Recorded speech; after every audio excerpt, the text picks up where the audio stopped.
Good morning, everyone, and can I say firstly that I'm just so delighted to welcome you all here this morning as I, with my wife Trish, family and friends, launch my campaign to become President of Ireland. This morning I want to continue what I have been doing in communities all across this country over the last few weeks, and that is to outline my vision for the future of Ireland as President. The role of President, while enshrined in our Constitution, is one which has evolved over time.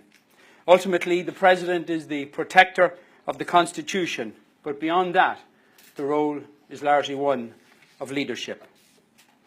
It is about setting an example, a tone, a values system for the country we are, and importantly, the country we want to become. As President, I am committed to following the example of past presidents who have shaped the arc of Ireland's history. Mary Robinson awoke Ireland's social conscience and began a conversation on what it means for a country to be truly inclusive. Mary McAleese and her husband Martin set out to build bridges and to promote peace and tolerance within and between communities. She also helped unionists and nationalists alike understand their differences and celebrate common interests to further the progress of peace on our island. In their respective tenures, both presidents fulfilled their constitutional roles, but they also led with imagination to address the challenges of those times. As a country today, we stand on the foundation of a proud past, which gives us the ability to reimagine our future. In that context, in launching my campaign today, I am committed to putting my full self and the best of my abilities forward to make our communities and our country a better place for us all. I am committed to being a champion for an inclusive society where we respect ourselves and each other, where everyone has a responsibility to play their part. Most importantly, I am committed to help create a society where every person has the right to reach their full potential, regardless of their age, gender, creed, or ability. My story began in a small village in Cavan. My memory of primary school, my abiding memory of primary school, was one of fear. Fear because of a visual impairment I grew up with. My sight was poor. I couldn't read small print, so teachers thought that I was a slow learner. This was a time before we had educational psychologists, before people really understood the challenges that a disability on a young person would have, not just on their educational performance, but on their self-esteem and self-confidence. While others went out to play during the break, because I couldn't see the blackboard, I would stand at the blackboard during those breaks to write down and transcribe what the teacher had written throughout the class. My fear being, as I listened to the other boys and girls play outside, hearing their laughter through the open window, would be that the teacher would come back early to wipe the board and all my day's learning gone. And I would never recover those because my classmates wanted their copybooks to do their homework in the evenings. But more fundamentally, I did not have the confidence or the wherewithal to ask for help. And trapped in an environment that I couldn't leave, I had to find a way to overcome those challenges. And it was in overcoming those challenges and overcoming those obstacles that has led me to be the person I am today, that has given me the sense of determination, commitment, resolve and resilience to now, with that empathy and that compassion and that understanding, to help work to make sure that nobody else has to go through the same challenges. It became apparent only recently when I stepped forward to seek a nomination. My very first council to address was in Leitrim. All my life I have avoided using scripts to speech because I use large print, large words on a page, 34 font, Arial, bold and double-spaced. And when I turned up to Leitrim, I wanted to deliver a speech that I could deliver in each council accurately, and with the same impact and the same message. And yet, when I arrived in Leitrim, I didn't have a podium in which I could hide my notes. I flicked through large numbers of pages of large print, and it dawned on me then, as I was nervous to do so, that if I didn't have the confidence now to do that, how would I clear a path for others if I was going to be an advocate, as I have been all my life, for those with disabilities? But in that chamber, the person who came to my mind most was not me, but our 2-year-old daughter, Lucy, who herself has the same congenital cataracts that I have grown up with. It is my responsibility now as a parent and as a leader to make sure that I do what I can to clear a path for her so that she no longer has to endure what I endured. In seeking the office of President, I want to be able to look back in 7 years' time and be able to say that I, along with others, have changed the public's perception towards those who have a disability, where we see not just the disability, but the ability. That we will have empowered every individual who has a disability to have the confidence in their right to live their life to the fullest of their potential, irrespective of their level of ability. And that Ireland would become a role model for other countries as to how to create an inclusive society and one that celebrates difference. If I could have achieved that in a 7-year term, my journey in life would have been worthwhile.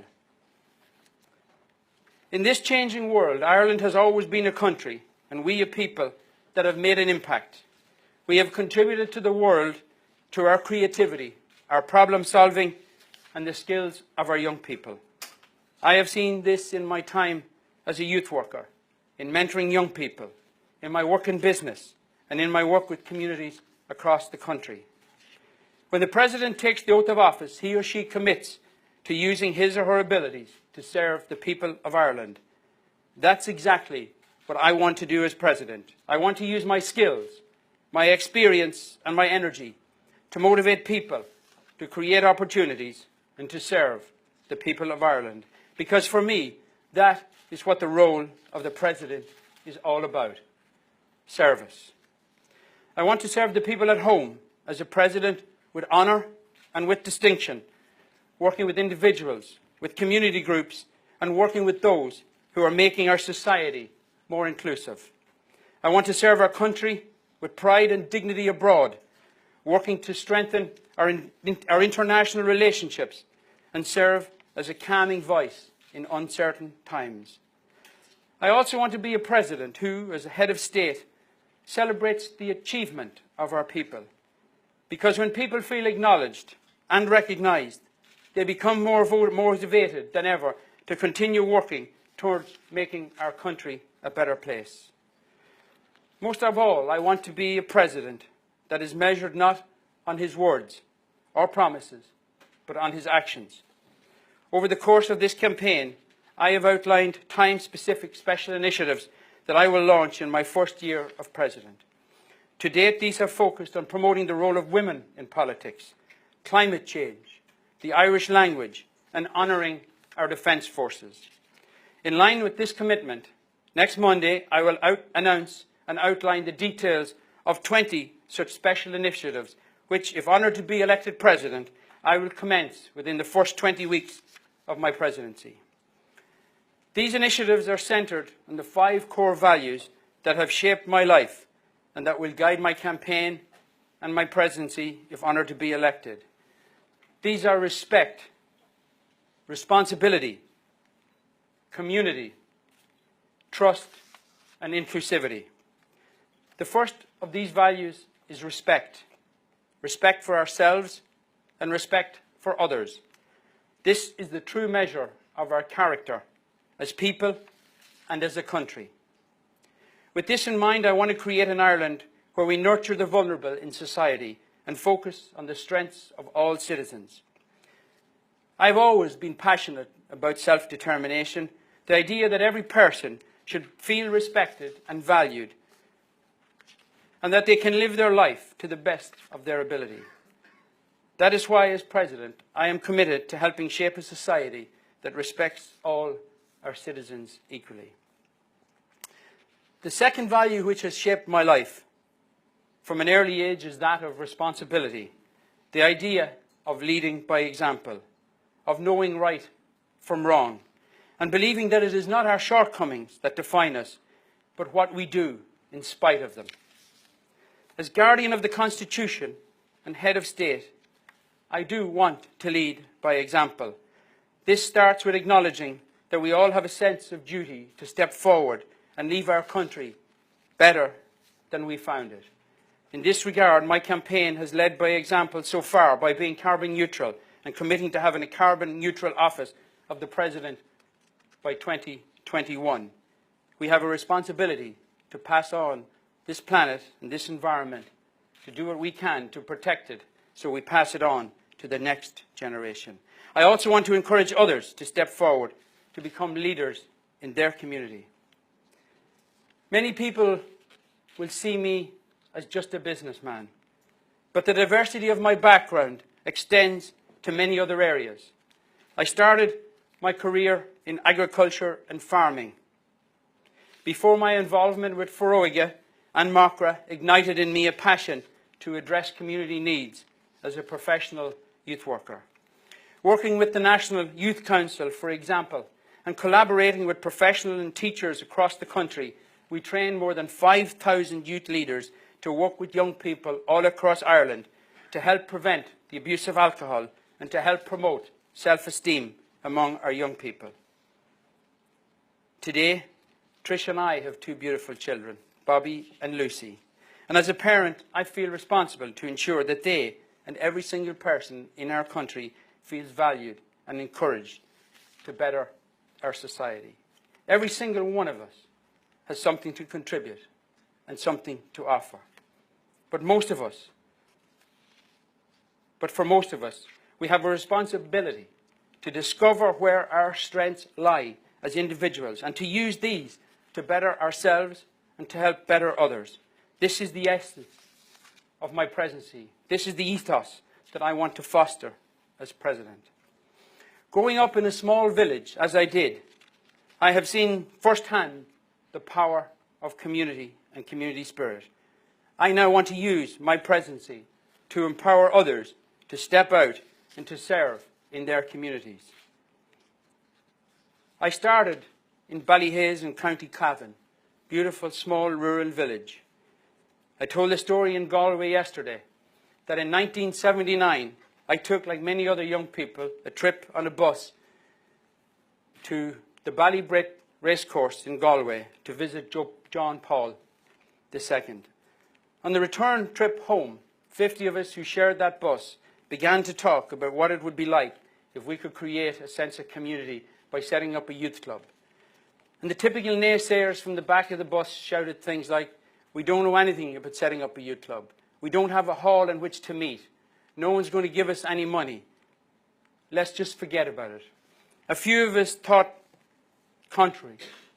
We imagined doing something for ourselves. We set up a youth club that became a Foróige youth club. I was honoured and blessed to become chairman at 17. I learned more through Foróige, in truth, that has served my life than I learned in the formal education system. I learned how to speak in public, how to chair meetings, how to pull a group of people together to collaborate to achieve something that none of us could achieve on our own.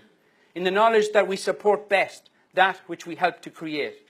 That sense of community, the motivation of our young people, the impetus created, led to the building of a community centre in my home village of Ballyhaise, where my father was on the first founding committee. We set up a senior citizens party at Christmas to honour our elders and our senior citizens, to bring them together, respect, with music, with dance, with entertainment, with food, and most of all, to recognise their contribution to us and to our community.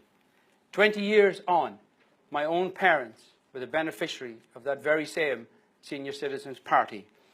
And I launched my campaign in Ballyhaise, in that village, 2 weeks ago, surrounded by family and friends and neighbours, and the very people who inspired my sense of community and my commitment to that community and to the country, and the very people who helped sow the seeds of why I'm standing in front of you today. This is a reminder to me of what can be achieved when we give people the courage to become leaders in our own communities. We must also realise that we are an island of communities. And I have repeatedly said that I believe we will see a united Ireland in my lifetime.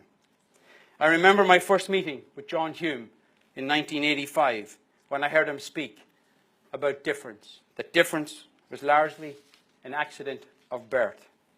That is why, as President, I intend to build on the great work of Mary McAleese and her husband Martin, and I will work with government and community groups to continue to build those bridges.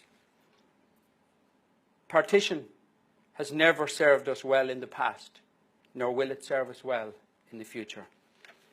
I, like many others, grew up in the reality of military checkpoints at the border amid a backdrop of conflict and challenge. In building on the progress we have made under the Good Friday Agreement, we must never return to the all too familiar sight of the barrel of a rifle at the intersection of two lands. We must continue to unite communities, both north and south, because it is only when we unite communities can we ever consider uniting territories. It is about building relationships that create the trust that is the foundation of any sense of unity. And trust is a value that has guided me throughout my life, but more importantly, it has been the foundation on which our very democracy is built. I have always been committed to not just doing things right, but to doing the right things. In this regard, I have endeavoured to lead by example by making a voluntary disclosure to SIPO, our standards in public office. While it is not legally required, I believe that doing so is in the interest of transparency and befitting of the office of President.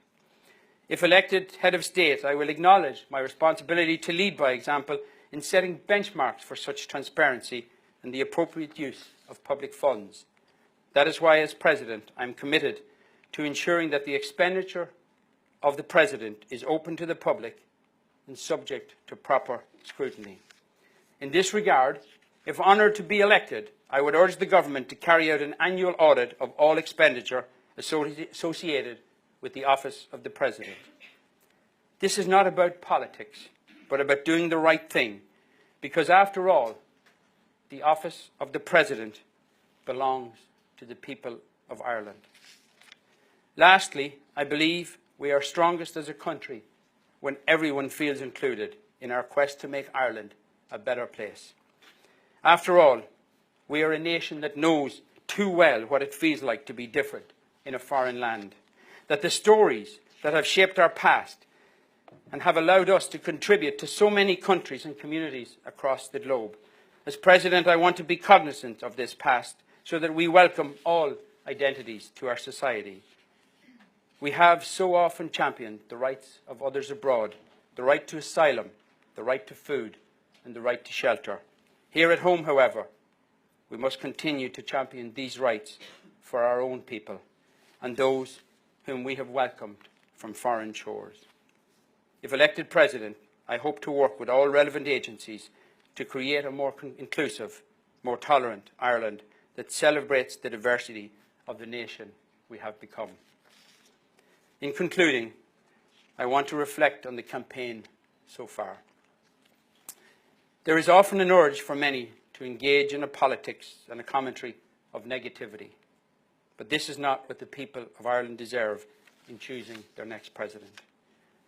Cynicism does not create change. That is why my campaign will be a positive campaign, focused on reimagining the future of our country. From growing up in a small village in Cavan to launching my campaign for presidency here today with you, my journey has been grounded and rooted in the values I have known all my life. These values of respect, of responsibility, of community, of trust and inclusivity.